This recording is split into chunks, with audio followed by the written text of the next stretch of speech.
All right, we are live. Welcome back to another episode of the Gale Show. We are February 1st, 2023. What an awesome day. What a great time to be alive, everybody.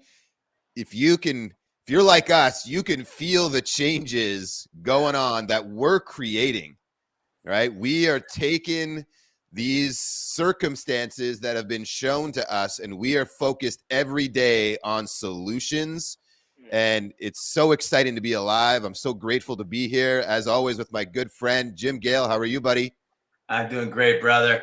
It's wonderful to be here. I just came back from Gale's Landing, where Cameron and the crew, Cameron's just doing an incredible job along with the crew, and he just bought us all shirts. In fact, when you guys start chatting, I'm going to run and grab the shirt that he just made for us. It says grow food. It's the simplest message in the world, right? It's like it's time that we steward our land again. And I spent the whole day at Galt's, and we staked out our house. Our house construction starts this month, and I'm just so thankful for everything. Yeah. So how you doing up there in the tundra? I'm doing great, man. And funny enough, Cameron, I was just speaking to him before I hopped in here.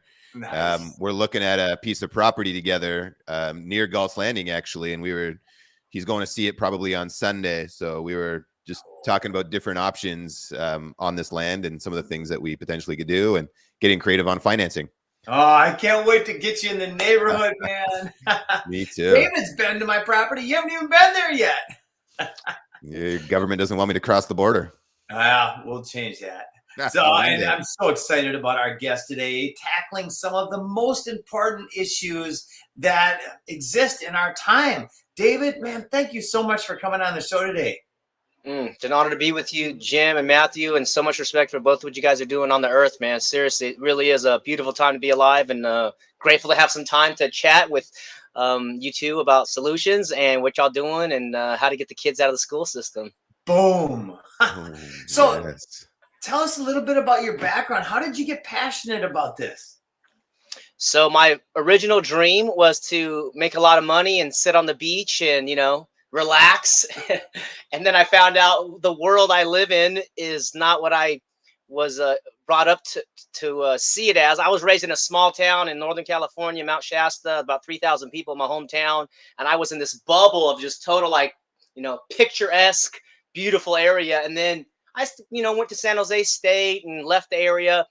And so started to learn about Robert Kiyosaki and these, important stuff. So I'm going to get rich. And then I found out real wealth is making a difference with my life. And one of my mentors, he said, find an injustice on the earth and spend your life trying to correct that injustice. So it took me a few years to kind of zero in on schooling. But as we were talking about previously about John Gatto, that man who explained to me what was going on in schools. I went to public school, and my mother's a public school teacher, retired, a lot of family members there. So but I knew something was wrong inside the school system. And so he explained what was going on. And I said, this is not okay. So I just kind of went down that rabbit hole and ended up getting into business with him and started an Education Options Expo and found out that education's always happening and it's beautiful and exciting, except when it's forced upon me. And of course, the agenda we see in the school system as well. So that's kind of how I got into that world of education, realizing that we are the children. I am the children. I still remember being 8 years old, 10 years old in these schools and just like, what's going on in here? Why do I feel like a prisoner in here? Why do I feel like a slave in here? And I found out that's exactly what it is. And so now I do early high school graduations. I do homeschool consulting. I'll speak at events. I'm doing an event here this month, some homeschool training with parents. Like, hey, mom and dad, we got to really get you guys caught up to speed. What's going on in self-directed learning and true education. And I took it personal what they did to me in the government school system. Once I found out it was intentional and deliberate, I said, oh, okay, so we can complain about it for so long. And then what Gatto taught us is that he said this quote, he said, all effort to reform schooling is a waste of energy and resources. I said, wow, I had to sit on that one for a while. So no need to reform it, in my opinion. I appreciate all the educational reformers out there. But I think, what you guys are doing, starting your schools and other voluntary schools out there. I think that is the future with homeschool and apprenticeships. And that's kind of a quick sliver how I got into the education world. Fantastic. Wow. So one of my favorite stories about synchronicity, it's a mind blower, everybody listening out there. I'm going to share this story real quick from my perspective. Then David, I'd love for you to share from yours. So David came to visit me at Galt's Landing about, what was that, 6 months ago or so? Yeah, maybe 4 months, something like that. 4 months. Time is, I don't get time anymore. I can see the future, but I just don't remember the past as well. I hear you. So David comes, you were in town for an event from California, right? Some educational event or a freedom event? Yeah, some a business event. And I was like, I got to come down. It was only, 30 miles away from where I was at. I said, I got to go see this visionary place, what's building the, Freedom Farm Academy and everything that's going on. So we got to connect. Yeah. So, and then at the same day, Erin, a good friend and a Freedom Farm Academy owner, came down. She drove down from the Carolinas, and you and Erin were supposed to be at Galt's at different times, but it worked out where you both came at the same time. So we spent about an hour walking around the property and just having a great conversation. And then, if my memory serves, we were in the camper, we were having a drink and enjoying the AC because it was hot as heck out. And Erin she changed the subject. She goes, by the way, my daughter, who's I believe 15 or 16 years old, she just sent me a video this morning of a guy out of California that helps kids graduate from school early. And she goes, I'd like to get a hold of this guy. I'd like to find this guy. And you were sitting across the table from her. Yeah, that's true. Is that how you remember it? Yeah, that's exactly what happened. She's like, yesterday she showed me the video, and today she's like looking into it. And I'm like, I think I'm that guy, Erin. I'm that guy to get the teenagers out of the school. So she's like, oh my gosh. I said, yeah, we do an essay, we do a letter of recommendation, the enrollment form, we get them out of there, man. We can do it real fast. Part of my hook is like, I can graduate your teenager within a week, which is a big claim, but I've done it before. Sometimes it takes a month or however long it takes, but we were sitting there in the camper and she was like, oh my gosh, because I just was there for this event. It was really, serendipitous type of coincidence. Is very powerful. Yeah, let's shine a light on the factors that had to come together. First of all, 330 million people in the United States, and she's off subject. We're talking about food forestry, right? Yeah, in the Freedom Farm Academy, which I know is kind of related in our network, but still, she completely changes the subject to education.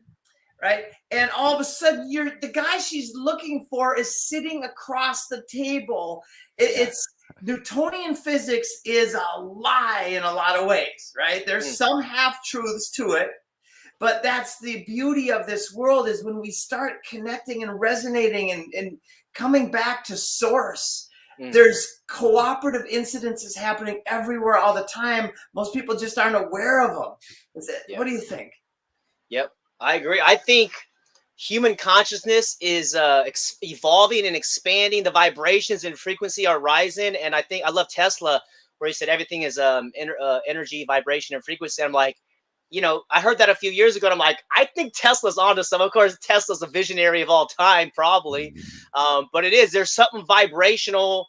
I think when we met last year at the Texas event too, I was like, oh man. And then I started seeing some of your stuff and what you and Matthew were up to. I said, oh my Lord, thank God for these guys, because these guys got the right mindset and the solutions, and like there's work to be done. And I think together, we might be able to do something really powerful with the freedom and education and food and people understanding there's something bigger going on here. Like you mentioned, source. Maybe some people call it creator or God or whatever you want to call it. But I think there is something very magical happening. And, I remember the words from, who was it? Dickens. He said it was the best of times. It was the worst of times. I was like, I understand what he's talking about now, because the world is crazy, but it's like, it's also like really exciting and good things are happening too. So yeah, we're meeting the right people. And I think we're just getting started. I have a lot of hope. Yep. Yeah, me too. I want to know, based on your time with John Taylor Gatto and what you've been able to extract from him now being a publisher of some of his work, what right away pops to mind when you think about that man and what he's exposed or uncovered through his 30 years as really, you could say, one of the top teachers in New York State, which also meant probably one of the top teachers in the world? What did you gather from that guy? A lot, but it's hard to put him in a nutshell because he was a business guy also, and he just got into the school business with by substitute teaching. And he's just like, I'll just hang out for a few days. There's this, make a few bucks until my next, advertising job. And he's like looking at the way the schools were run because he was from Pittsburgh or Monongahela in Pennsylvania, where it's like kind of blue collar family values. And he goes to New York, and it's completely different. And so that curiosity, those questions drove him, and he was a powerful thinker and a sincere researcher. And one of the questions I asked him towards the end, was like, why did you spend your life doing this research? And first of all, he loved helping and empowering young people, right? He really loved people. But he said, I had to know for myself why the schools were designed this way. So he went down so many rabbit holes, primary documents, and he concluded that this system was designed. And he would call it evil in some ways, but then he would call it logical in other areas, meaning, hey, the giant corporations, they need consumers, they need clerks, the military needs soldiers. It's just like you need this type of factory system for this empire to grow and to build and have all these corporations. So, but he spent his life doing that, and then, as you said, he got the New York State Teacher of the Year twice, and then New York City Teacher of the Year 3 times. And so he used that platform not to back down or not to hide the light. He actually used that platform to shed light and expose what was going on. But he was so good because he was very calm and like understood human dynamics, and he wasn't trying to really demonize individuals, but it was the coercion that he was, I would say, vehemently against. And he got it down to basics because there's so much in the school system and the curriculum and the bells and all these different rules and no child left behind and Common Core, like all these things. You can get caught up in the weeds. But through his writings and working with him, it was very clear. And the number one issue was coercion. It was forced attendance. That was the number one problem. He even said that if you made schools attendance voluntary, he said in 5 years you would see a massive change. And he said in 10 years you wouldn't recognize the entire system. So I think that's one of the key things is that, yeah, he wrote a great number of books and amazing documentation, but now here we are in 2023, and it's like the problem is coercion. So I promote voluntary attendance, voluntary curriculum, and you don't need permission to urinate or defecate or get a drink of water. It's like, this is a serious problem, So he had such an articulate way of saying things. I think that's why the homeschool community really kind of latched onto his writings, because he didn't homeschool his kids. He was teaching junior high school students, but he was saying things that most people, many teachers, unfortunately, still don't have the courage to say, but he was saying it without saying, hey, you teachers are bad. He would understand it from the teacher's perspective. He would understand it from the parent's perspective.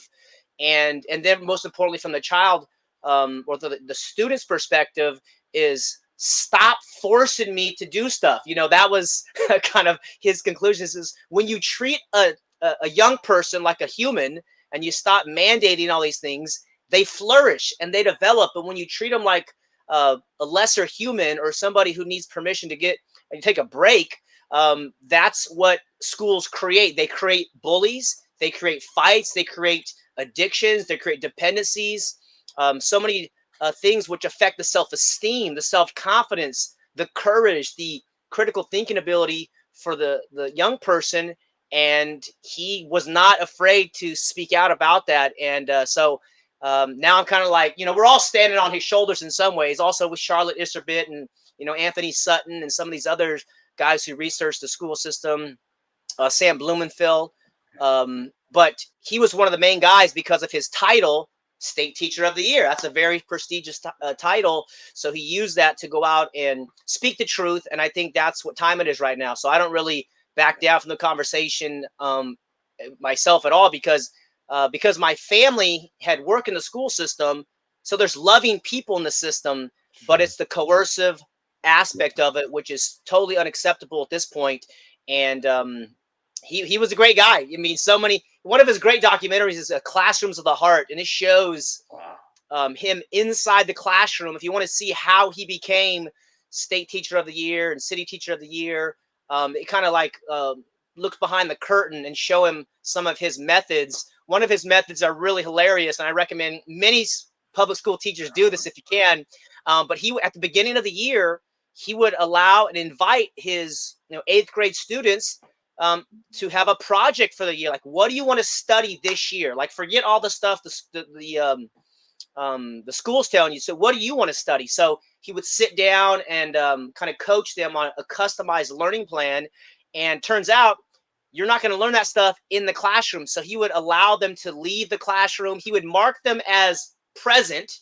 And of course, with the permission of their parents, he would meet with many of the parents in their home as well, having that one-on-one relationship with the parent.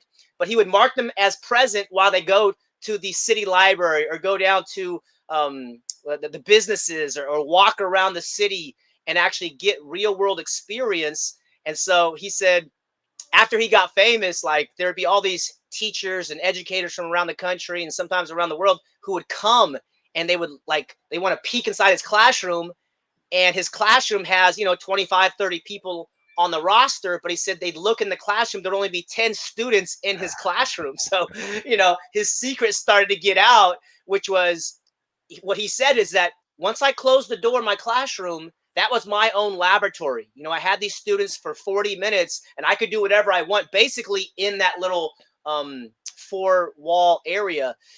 But once the fame and kind of a celebrity status kind of came, he didn't have that freedom because now everybody's like looking at his classroom and trying to see what he's doing. And so he had to retire and, became a speaker and, spoke for 25 years on the homeschooling circuit, spoke in all 50 states, 9 countries. And he was the guy to say, hey, look, the school system, it ain't working no more, guys. Stop it. And so that conversation continues, and hopefully, I'll be able to pass the baton on to someone else here in a few decades. But maybe if we do our jobs right as men and women here, mothers and fathers and visionaries on the land, maybe nobody will be attending these compulsory schools in the next 10, 15, 20 years. It's going to be very interesting because the cat's out of the bag, and Gatto is one of the key voices to push that cat outside the bag. Yeah, it's definitely out of the bag. It's you see all kinds of people pulling their kids out of this school system right now. And based on kind of where Jim and I both sit, we speak with all kinds of people from all over the world in this, you call it the freedom movement, or the people who are aware of a lot of things that are going on. And I have spoke with so many people who are starting schools, so many people who they've founded their own school. They've already got it up and operational. They're full of kids. The homeschooling, unschooling, private schooling system is booming, and the public one is definitely taking some punches. And you're right, the cat is out of the bag. And I don't know how anybody could feel good sending their kid to that system today. Right. Yeah, this is what I'm going to be talking about in this training here this next few weeks. Some parents are homeschooling and some know there's something wrong, but their kids are in the school system. So we call the event self-directed learning to kind of give it an umbrella term. And I appreciate Christine's comment there saying unschooling is better. I want to give you some definitions because some people are confused about homeschooling, unschooling, and school at home. That's what I call when the parent tries to duplicate the school system at home. I call that school at home. I don't call that homeschooling. And then my definition of homeschooling is when a leader creates an atmosphere where personalized learning can occur. So that's what homeschooling is in my definition: personalized learning. You, mom and dad, are just creating that environment. And then unschooling, I would say that's the apex, the height of education, which is another way is self-directed learning, which is what we're doing right now. You know, we're just directing ourselves. There's no compulsion. There's no grades. There's no like, you have to do this or else your life is ruined. We're actually students of life, in my opinion. I'm a lifelong learner. And I think that's what parents should be focusing on now. Your child loves to learn. Yep. They learn to walk and talk without curriculum, without force or mandates or carrots or sticks. They want to learn to walk. They want to learn to talk. In the same way, they want to be a fully expressed human being. They want to achieve their dreams. They want to experience everything they can in this lifetime. So your job is to kind of like facilitate or guide or be a coach. Learning partner is a great term. I like that. Rather than thinking, you know, I'm the teacher and it's math time and language arts time, try to see the world as the classroom. And then the other concept from Valor Academy is anything you can learn from can be a teacher. And so sometimes the elderly people are teachers and sometimes the young people teach us, you know, like some of these kids just drop so much wisdom and love and compassion on us. We're like, oh my gosh, he's 4 years old, but he's still connected to spirit or to God or something that the young people have. But so those are my definitions. And I think, yeah, self-directed learning is the future. And as soon as you know, a few more parents get that, I think these schools are going to shrivel up and dry, become like grapes on the vine and just shrivel up. And we don't have to fight. There's nothing we need to do. Kind of like what you guys are doing with. I imagine the schools and a lot of the malls. Malls are going broke right now. I imagine these all turning into paradise condominium type of things where there's food growing all over, the roofs catch water, and the whole parking lot, you know, 80% of it becomes the food forest. And all of a sudden you've got a community where you've got all the different functions of a community inside of a school, inside of a mall. You've got the kitchen, you've got all this stuff. Imagine when we tweak some of these buildings to house people. It's so logical and relatively easy to do, as long as the government isn't involved with all their bullshit. So there's a couple things I want to chat about. One is this idea that, you know, there are a lot of parents who don't see another way besides sending their kids to school. And then there's somebody like us. Our 13-year-old loves her school. She's got all her friends in her school. And so it's my joyful duty to share with her the PSYOP, to share with her what's actually going on.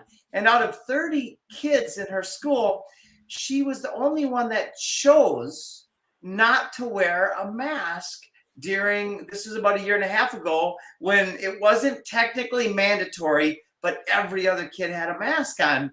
And I was expecting her to choose to wear a mask to not stand out. The fact that she chose not to really kind of blew my mind. But it's not about the judgment of kids that want to wear a mask because of that peer pressure. But what's most important in my perception is just that they know that what they're learning has an agenda attached to it. And very young kids can get this when you ask them strategic questions. Like, what did you learn today? Oh, so you learned that the United Nations is meant to help and serve humanity. I said, did you know that the United Nations is actually a control mechanism and their job is to enslave humanity? Of course, it's a longer conversation and I'm boiling it down to its roots, right? But she gets it. So now she's able to be in the system, but not controlled by the system. She's able to witness, and she comes home, and almost every day we have a conversation. She goes, oh, yeah, Dad, listen to what I learned today. And I'll be like, oh, that's geometry. Yeah, that's beautiful. That's good. And then she gets into social sciences, and I go, oh, that's absolutely a lie. The actual truth of the matter is when they promote Hamilton as the guy who, you know, did all these wonderful things, yet he's the one that brought in the central banking to the United States system, right? And created that whole structure. We're able to talk about it from that perspective. So that's been something that for those of you out there who your kids are going to public school because it's the most logical thing for you to do in your life at the moment.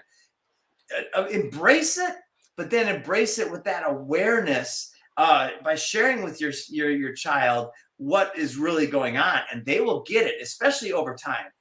Yep. No, I want to emphasize that point that you said. Number one, you gave your daughter freedom of choice, which is awesome. So a lot of teenagers want to go hang out with their friends. I want to hang out with my friends. So it's hard to let go of your friends, but you can still have friends outside of school. But and then the fact that you said there is an agenda going on, I think that's a really important seed to plant as well, because what we're dealing with here is intergenerational organized crime. And so it's the boiling frogs, it's the little by little, you know, 2 steps forward, 1 step back, and you start to see, oh man, like we're being used here. And so similarly in my family, I just kind of gave that little analogy of also like you're a pawn in the game, you know, like these guys don't care about you. So letting them know that you can build whatever life that you want, and there is an agenda in the school system. So by exposing the agenda, it almost takes the wind out of the sails. So it's like, this is not the truth, this is just their perspective, this is their agenda. And I always love the analogy of, if McDonald's was running the school system, what would we learn inside the school system? Well, we'd have the flag with the M on it, pledge allegiance to the flag, and the founders of McDonald's, and we would learn how healthy all these poisonous preservatives are. And one day, if we graduate, we can work at McDonald's. And if we're really lucky, we can own a McDonald's franchise. That would be success. So everybody has their agenda.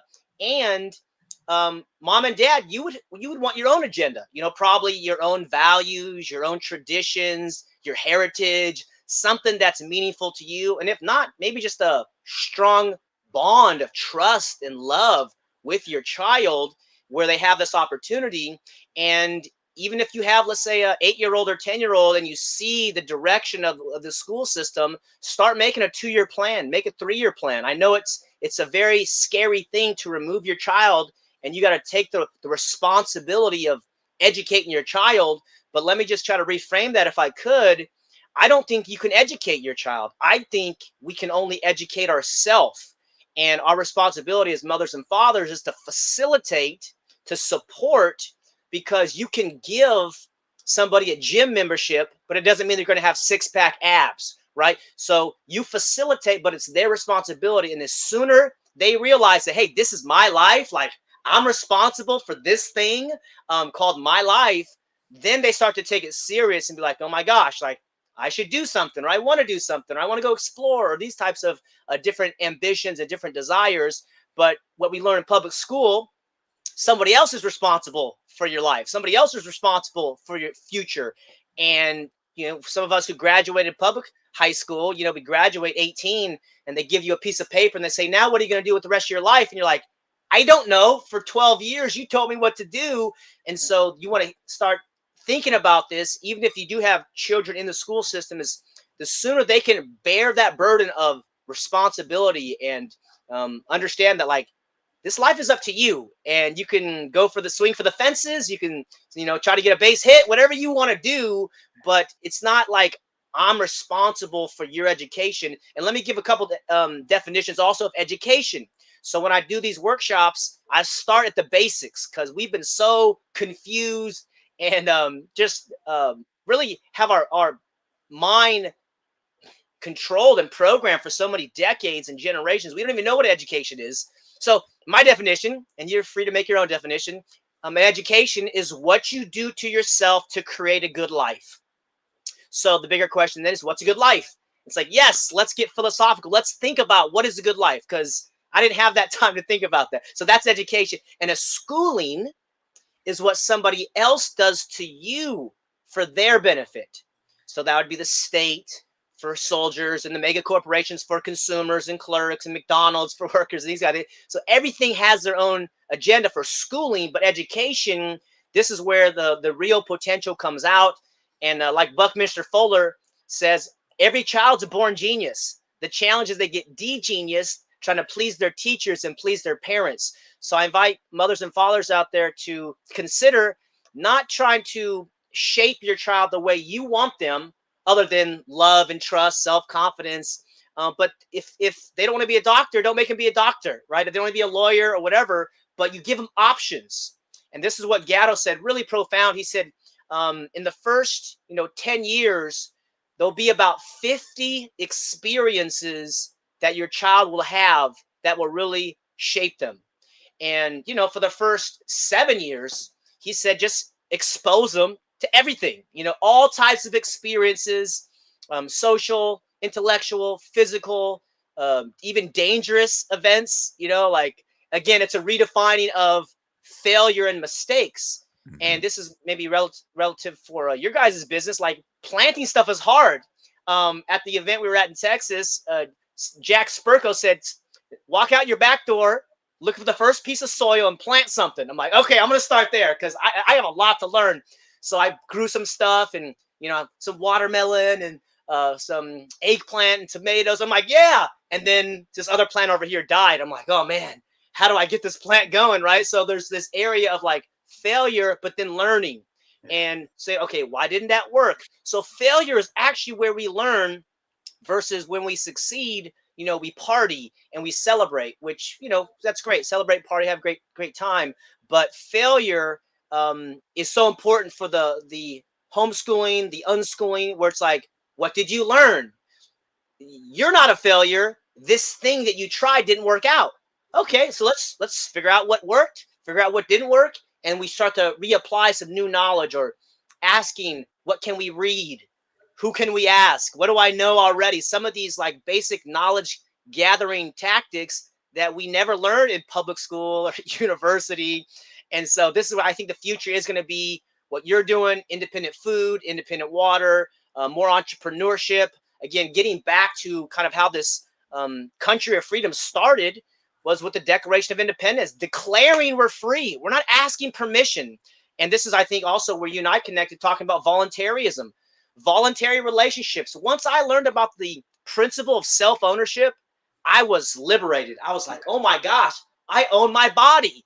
I knew it, like somebody was holding this secret away from me, and now we discovered it, and the kids know that. So I know it's difficult to raise a visionary leader, but these are some of the things to start with: is self-ownership, personal responsibility, your dreams, and kind of where you want to go, and a lot of experiences. I recommend parents do a lot of experiences, even risky or dangerous ones.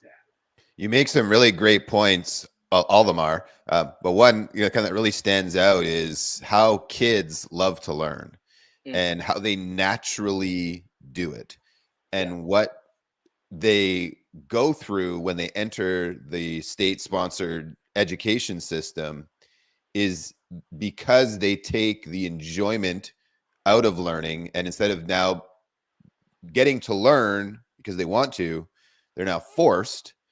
That force makes them not want to learn anymore. That's right. It pushes them in a direction of non-compliance.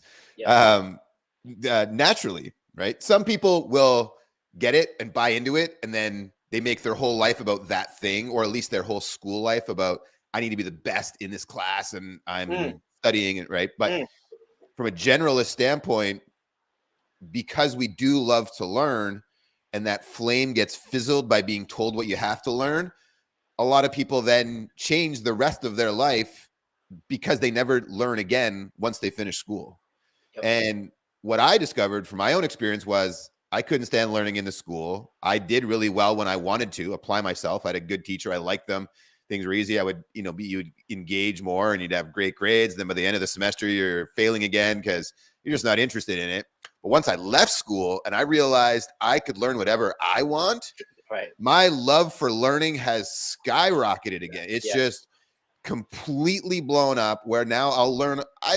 I learn every single day on purpose because I love it. And then one of the books that stood out in my mind when you talked about failing, I read this a number of years ago, Failing Forward by John Maxwell.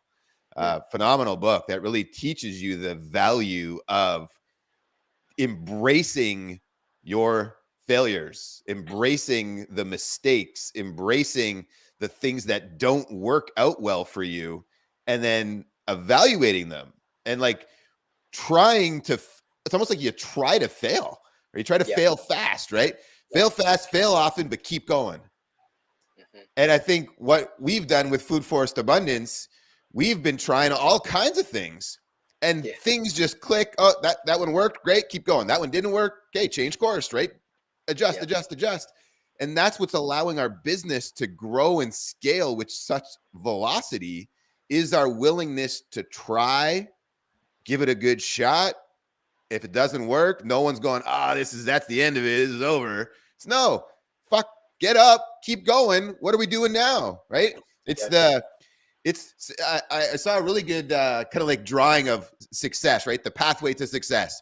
And people think it's this beautiful straight line. Yeah. It's a back and forth and squiggled and up and down and 2 steps back and 1 forward and 5 back. Right? It's just all over the place. That's the path to success. The most important piece of all that is keep going. Never quit. You can change course, but you got to keep going. Yeah. So beautiful. Yeah. So this is another point about success, right? Like, as I mentioned earlier, success was a huge amount of money. It's like, great, let's make a lot of money, but like purpose, So as mothers and fathers out there, like, what's your definition of success? What do you desire for your child? And this is where we kind of start in the beginning of, well, one of my favorite definitions of success is from Coach John Wooden. And he said, success is peace of mind, which is a direct result in self-satisfaction in knowing you made the effort to become your best. So in short, it's doing your best. And Art Williams is all you can do is all you can do, but all you can do is enough. So it's like this persistent spirit, which children naturally have. I think that's one of the key things that Gatto pointed out in his research too, and kind of discoveries, that he said the only thing you really learn in school is obedience. So it's like, out of all that, he said, don't worry about the curriculum. It's like, you got to have the motivation and drive, initiative, proactivity, and they squish it out. And schools start at age 5 or 6 now. But if parents would hand their child over right out of the womb, the state would take them. But I mean, they're trying to close that gap because they don't want people like us, independent thinkers, high energy, passionate, freedom lovers, good men and women on the earth. Is as sad as it is, like, they're afraid of us. It's like, wow, you're afraid of me because I believe in freedom and goodness and morality and greatness of the human spirit. It's like, oh man, you guys are losing, man. You guys are going to lose because there's too many of us now. And the children that are being born now, I think they come ready to be the champions in their own fields and whatever it is. We need it in all fields, in my opinion, the arts, the sciences, literature, all the stuff, the food. And they're coming out like, let me at them, mom and dad, let me at them. And so it's like, you want to empower them. And yeah, this love of learning is so essential. It's like, I agree with you, Matthew. Like, I did decent in school, but I hated reading until I found out later there's actually books about interesting stuff. I thought like all books were like boring, but it's like, there's actually, fascinating stuff in books. So yeah. Oh, it's beautiful, man. So, we've talked a little bit about the model that we are designing right now, and it's really the simplest model in the world. It's a PMA school. It's a private membership association school. It's outside of the system. There's no government funding for it. And so the teachers, there'll be 2 teachers, and they'll charge the parents, just like a private school, to bring the kids into a learning environment. And imagine here in Florida, my partners Brian and Christy, they pay $2,000 per month per child. They have Jake and Vanessa.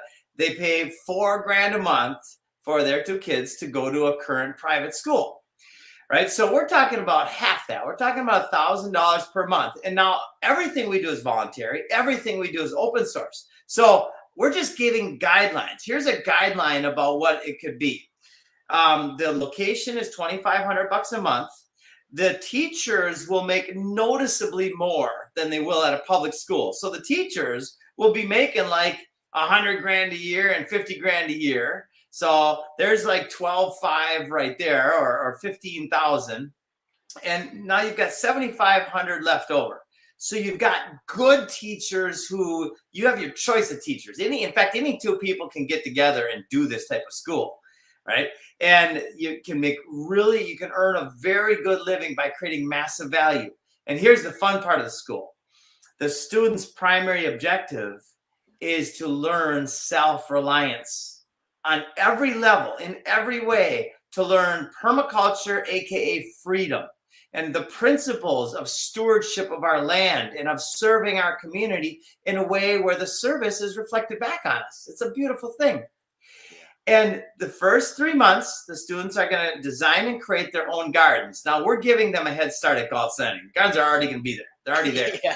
Right? So they show up and they've already got all their food for lunches. They learn how to take that food. We're talking probably 2.5 hours a day that are out in the field and actually learning how to work with the chickens, how to catch fish, how to milk cows. They're going to be doing their own yogurt and cheese and ice cream at the school.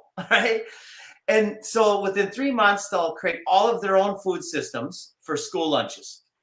Then they go into their parents' yards and in groups of 5 or so, and they go in and they design using the principles that they're learning in school, and they install a food forest for their parents. Within 12 months, they've got all of the food needs met for themselves and their families.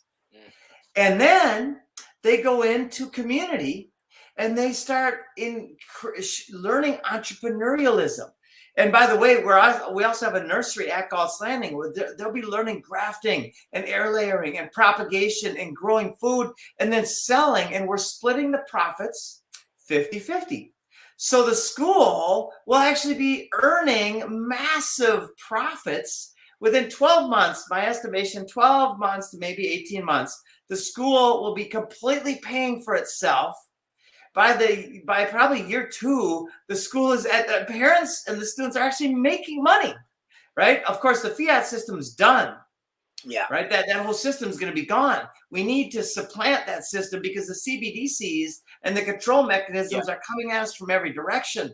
So this can scale infinitely and very rapidly, and it can solve all the world's biggest problems. What do you think?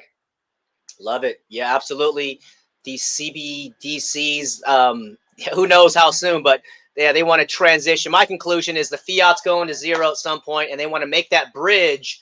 It's kind of like, here's the fiat, here's the digital, and they got to close it, but then like get us all like dependent on it. They're in trouble. But I mean, I think independent food is going to be the way forward. And it's beautiful thing is food. It's like, it's a glorious, you get to see it grow. You can learn to can it. You can make all types of tinctures, all types of, herbal remedies. And like, it's the answer, God's a genius, turns out.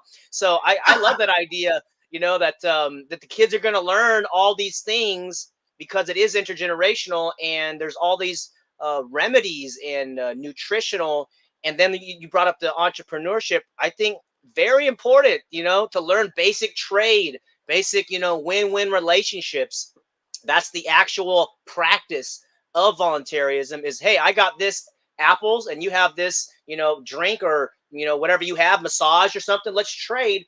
And whenever this fiat goes down and they're really going to push hard for the RFID chip or whatever cockamamie thing they have, we're like, no, thanks. No, we're not going to participate in that thing. And the young kids, because of this type of facilitation and truth that they're getting, they're going to be able to see it and say, no, why do we want that? We're just going to use our own stuff, and there might even be some old, silver coins that are being transacted in the meantime, or maybe some privacy coins, or a lot of different things can be used as currency when fiat is useless.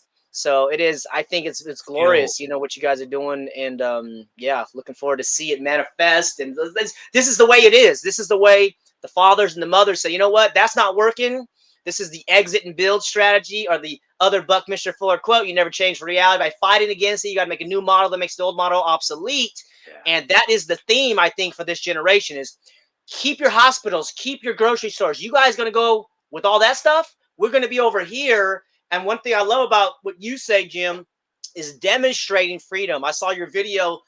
Shout out to Jordan Peterson that you made a few months ago. And I'm like, oh my gosh, that's exactly it. This is how we have to bring them on board to demonstrate it and show them, because, you know, we used to be an agricultural society when there weren't these mega corporations. But I would say for at least 30 years, maybe 60 years, our mothers and fathers have been dependent upon it. And now it's like, okay, when everything goes bad, what do we have? And we have relationships, we have food, we got water. From that, we can build everything back up. Hopefully we have electricity, but even if we don't have that, we can get by. But humans and food and water are super important. I think you guys probably know about Kissinger and some of these guys. They say they're saying it. What was it? The 2016 quote, the lady said, "You'll own nothing and be happy," but she also said you'll have no privacy. So I think that's also another important point about privacy. A conversation for later, but I recommend parents try not to, you know, enroll your child in all these public stuff and give them all this information. This is your child. It's none of their business what you do with your child. And if you look at the hierarchy of authority, it's supposed to be God, humans, and then government. And so government's trying to be God now, and we don't need that.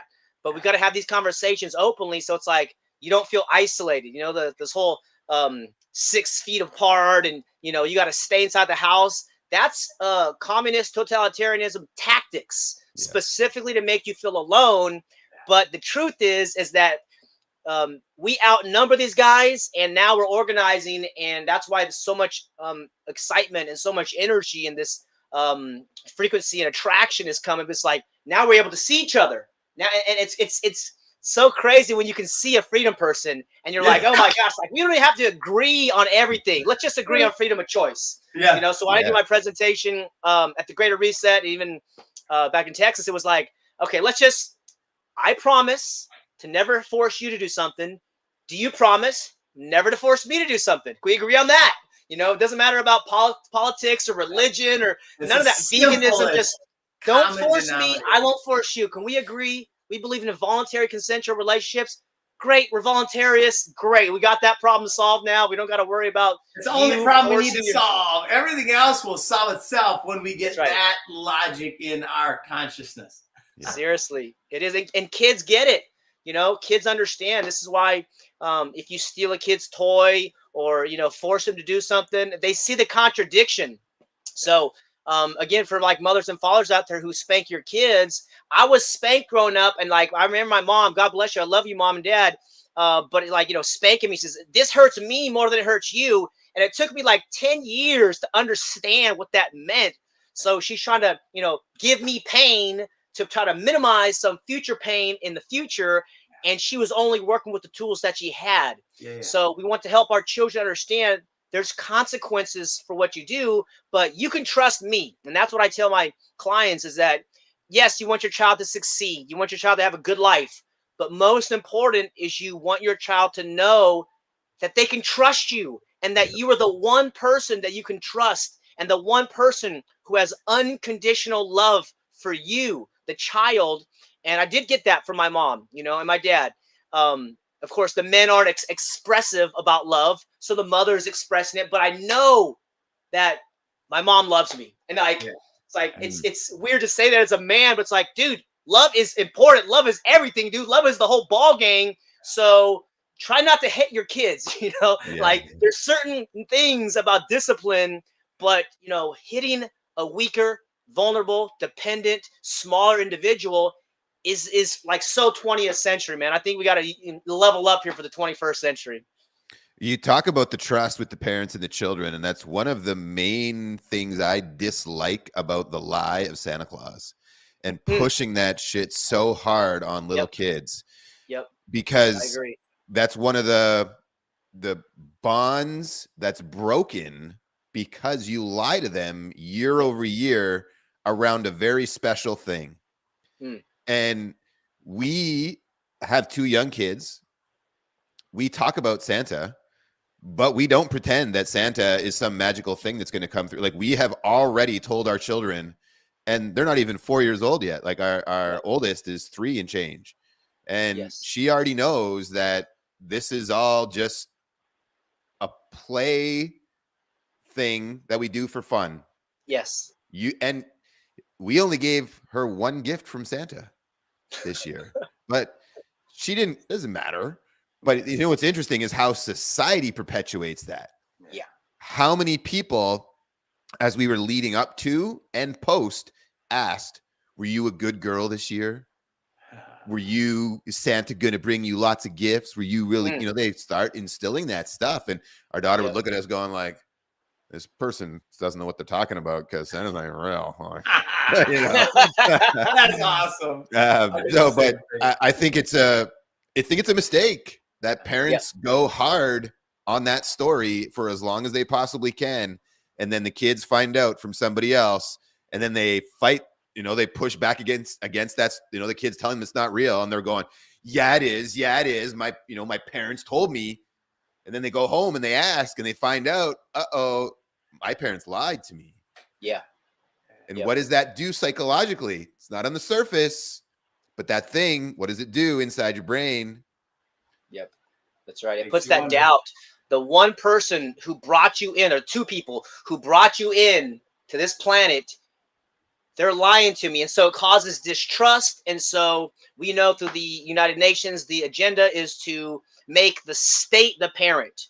And so this is what we see in totalitarian regimes is they turn children into spies. So that this is why when your child comes back from college or sometimes high school, they say, Mom, you can't say that. Dad, you can't say that. So they start to police your language. And we see what Harvard's doing, trying to say you can't say the word field because that's racist. So all this is mind control.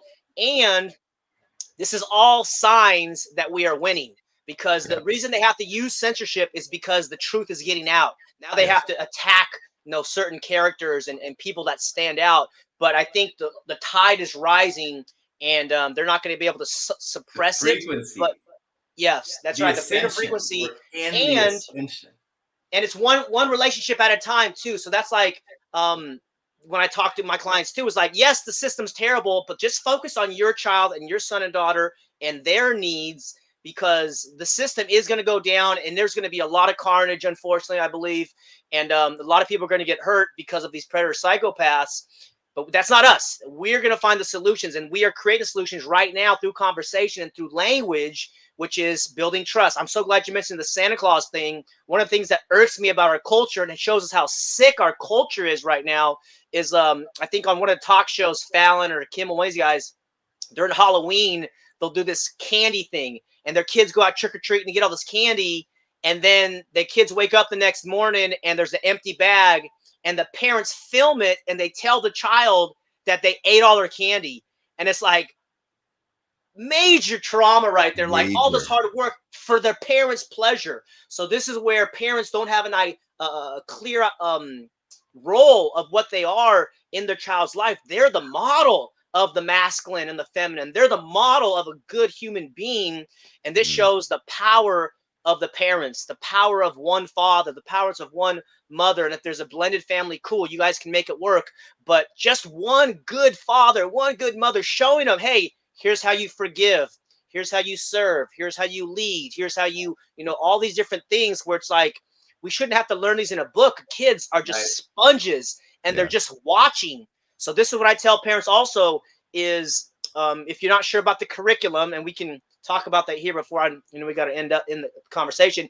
But one of the best things you can do, mom and dad, is to have your own learning project. So even if you're in your 30s or 40s or 50s or wherever you are, have a learning project that you're pursuing, something that you are like passionately curious or interested. And that way, when your 5-year-old, 10-year-old, 12-year-old comes up and says, hey, mom or dad, what are you doing? You're like, oh, I'm learning about this. Oh, wow. So they see a lifelong learner in action, and they're watching you and observing you. And this is why the children will often repeat the stuff that we say, and because they're just downloading. And if we're yelling and screaming and being a jerk, then that's how they replicate that, and that's what they learn in school. But around us, we're that safe zone. We're that place where they can go with their problems, with their concerns. It's already confusing enough to be a human being, let alone being 8 years old and being asked in a public school, Are you gay? Are you a boy or a girl? Like, these things are all signs that this is the Yeah. end of the system. This is Yeah. the end of the machine.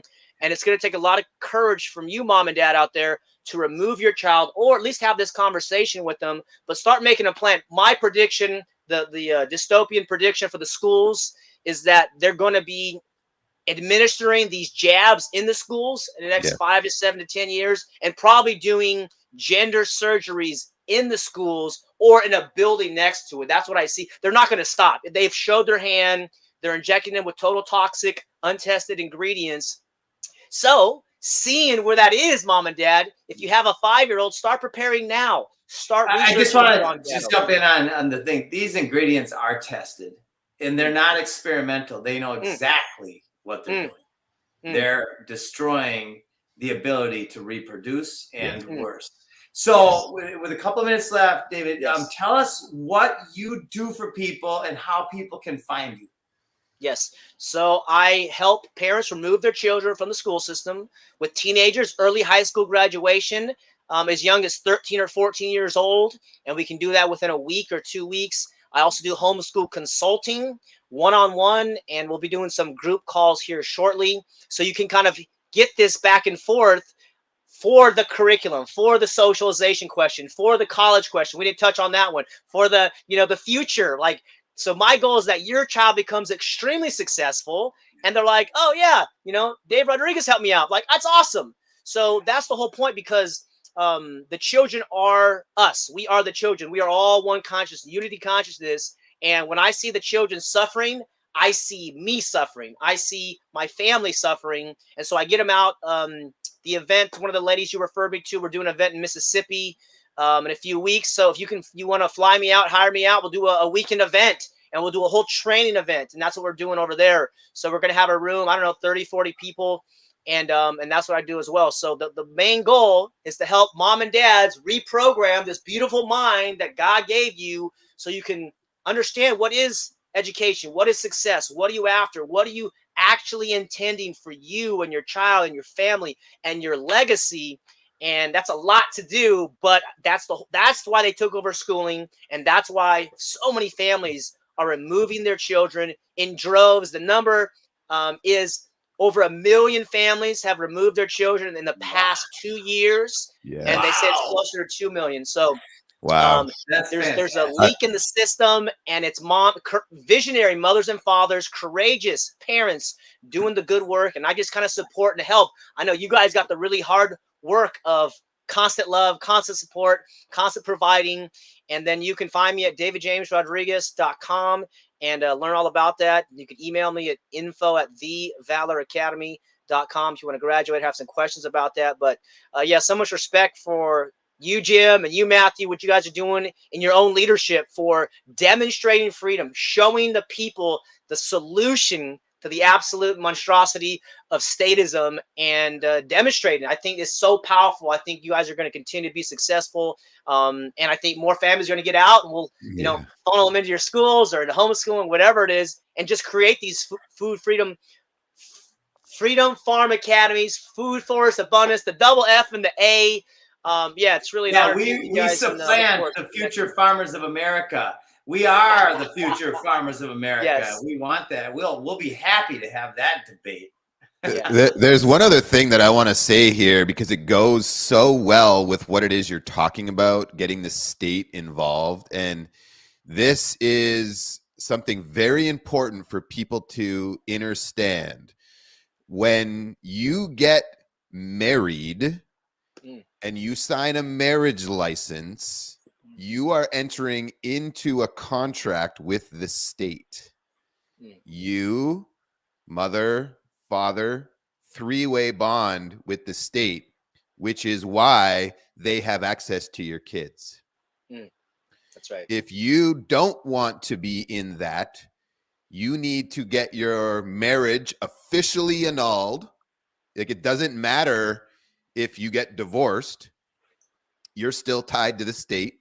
You could be married and divorced 5 times. You have 5 ties with that individual to the kids in each one of those scenarios. If you really want to remove your children from that position of state tied, you have to have a wedding, and you do it with your own agreements. There's no legal license contract that's signed with the state. And it's so interesting how women will talk about, I'm going to my wedding, and then they talk about, I'm officially married. They're two different words with two different meanings. Getting married is attachment to husband, wife, state. Wedlock is joining man and woman. That's where you want to be if you truly want to protect your children from the state education system, the state pharma system, the state, right? Name your thing. They can come and take your kids away if you've entered into that contract with them. So important piece. That's a great point. Yeah, I'm sure we could probably talk a lot about that. Let me just give a last little comment on that, because it's so true about the contract. All these licenses are completely unconstitutional, unlawful. You're allowed to do whatever you want on the earth as long as you don't harm anybody or their property, and you uphold your contracts. It's called the non-aggression principle. This is the way forward, in my opinion. And with assets, I'm glad you mentioned the PMA as well. So there is a paper game to play.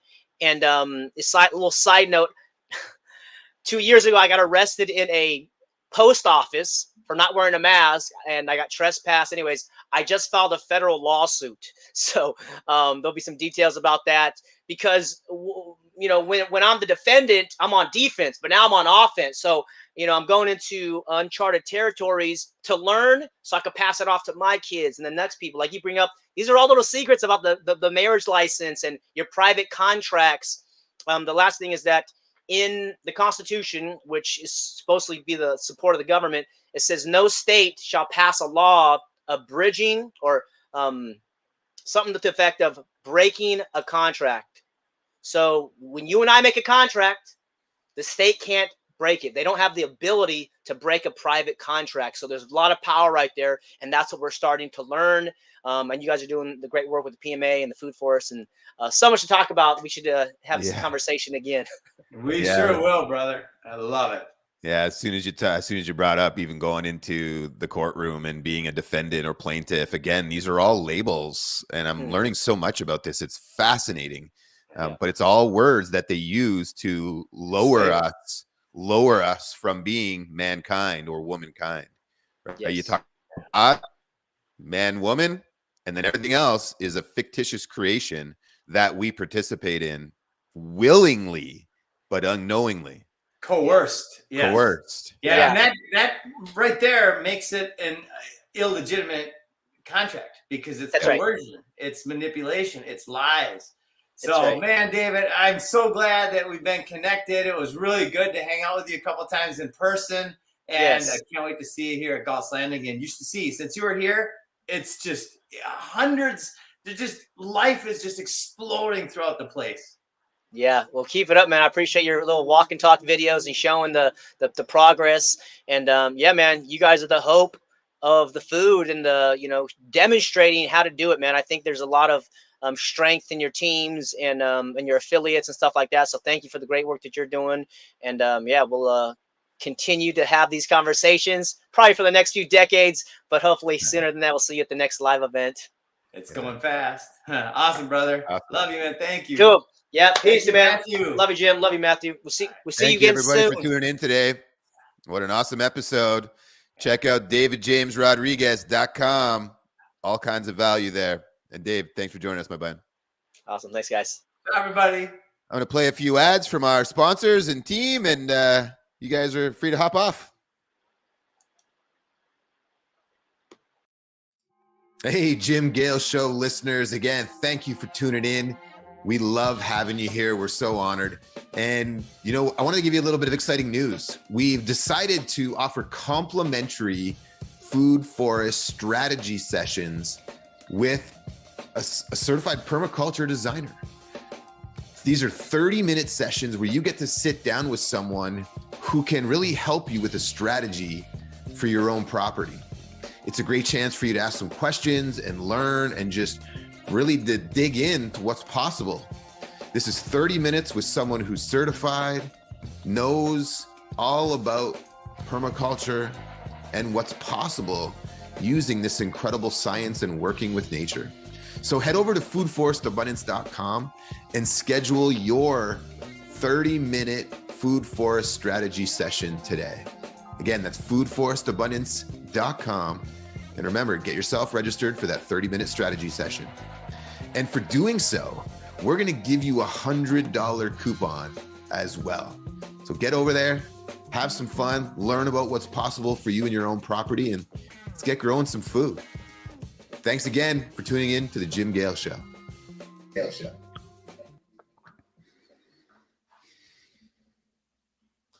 At Weston A. Price Foundation, we're dedicated to restoring nutrient-dense, farm-fresh foods to the human diet. We look to ancient food and health practices for clues on how to live our healthiest, most vibrant lives today.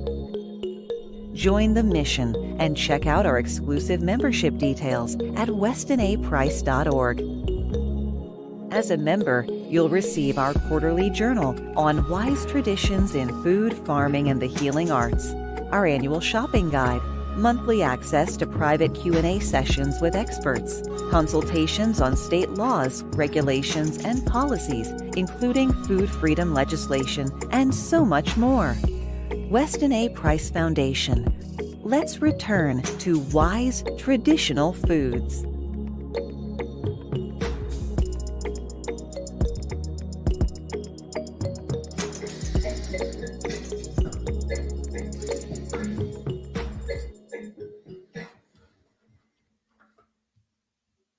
Hey, thank you again for tuning in to another episode of the Jim Gale Show. We're very grateful that you decided to invest some of your time with us. What a blast today's conversation was. Hope you found some value in it and that you'll tune in again to our next episode. We do have a number of shows coming up, as well as our weekly podcast that is released on Fridays. So we hope you get value from this. And if you do, please share with others. We are always looking to inspire more people to take action on becoming self-sufficient the best way they can and support you on your journey of learning. So investing time with us, we hope, is a great way for that to happen for you. So again, if you love the value that we're providing here, if you've found any greatness from it, please share with others. We would love to inspire them too. Thanks again for tuning in. Have an amazing day.